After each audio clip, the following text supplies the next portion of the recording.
Hey everyone, welcome to SBC Radio. Today I'm Teddy Franklin with my co-hosts Austin, Connor, and Michael. And today we're going to be talking about NBA sleeper teams. Austin, who is your top sleeper for next season? Well, before I start, I'd like to shout out our live audience we have with us today.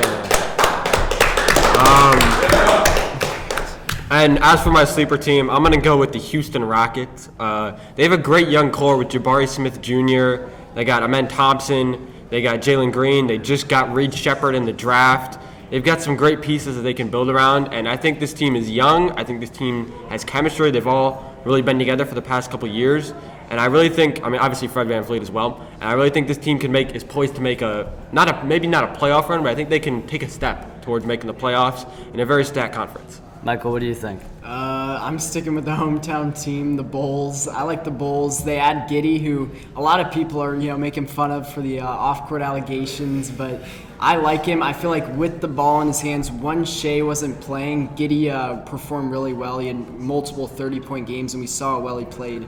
One, Shai wasn't as ball dominant as he was with Jalen Williams. I like the Buzelis pick. Many have labeled that as the steal of the draft. And then you add in Kobe White coming into another year off a breakout season where he should have won Most Improved Player.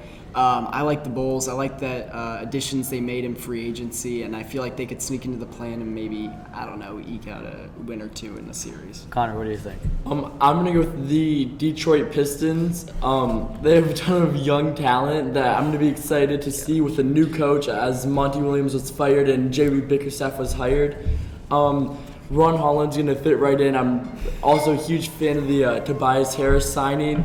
I think if we get it all going, I think they could scrape in a play-in spot, but it's going to be fun to see them this year. One thing about, let me say that. You go first. All right, I would like to say my sleeper team. Yeah. I think since the West is so stacked, I believe that the Sacramento Kings are a sleeper team. They just got DeMar DeRozan, which I think is going to fit in seamlessly. I think he's a huge upgrade from their starting small forward before, which is Harrison Barnes.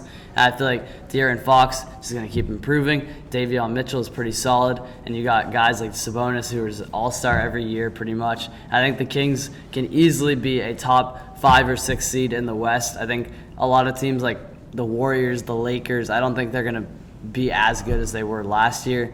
And I just think that the Kings can jump up. I think they're a sneaky team to watch out for in the West. And before we move on to some other questions, I'd like to kind of attack the Pistons. Honestly, I think the J.B. Bickerstaff hire, as a Cavs fan myself, he's just not a good coach. He just doesn't really know how to use his players. He doesn't know how to make subs, and he's just not a great defensive coach either. We had a lot of great defensive players, didn't really know how to use them. So I do think that the Pistons have a little bit of talent. They were by far the worst team in the league last year, though, and I really just didn't see the leaps and bounds in free agency that it's going to take for them to become like a sleeper or even scratch the playoffs, especially with the hire of J.B. Bickerstaff. And Tobias Harris was a bad signing, to be honest with you. I mean, this is a guy who's getting grossly overpaid with Philadelphia, who just kind of got overpaid again, didn't really show anything. So I don't know if I can see with the Pistons. But let's move to our first question, you in the blue shirt.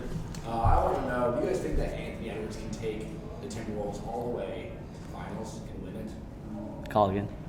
I personally do. We saw him run through a tough West, beat the KD Suns.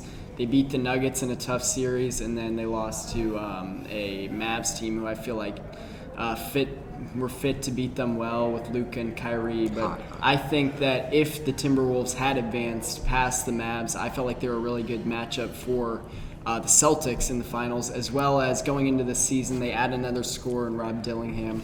I feel like running it back, they should be ready to just push again in the playoffs. I could definitely see that happening. I think Rob Dillingham's going to be a great Mike Conley replacement because he's getting pretty old. I think he's like about 38, 39.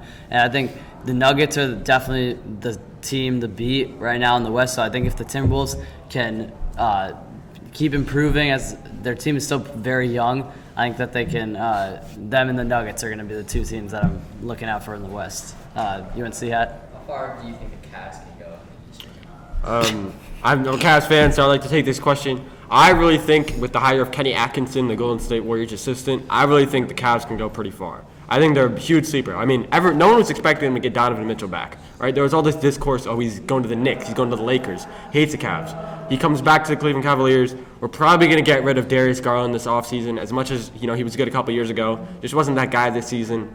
Jared Allen we might get rid of, but I would like to keep him. But I think the core of Mobley, Mitchell, and Allen, I think if we kept Allen, then I think that's a great core. I think this team is good for at least third or fourth seed, could win a couple playoff games. I mean, we saw what we could do against the Celtics in the playoffs. We were injured a lot, but we won that game too convincingly. And I think this team showed some flashes last playoffs of what they can be at full strength. So I do like the Cavs a lot. I think they can go to about the conference finals if they get really hot at the right time. I do agree with that. I'm a huge fan in the backcourt duo Garland and Mitchell, and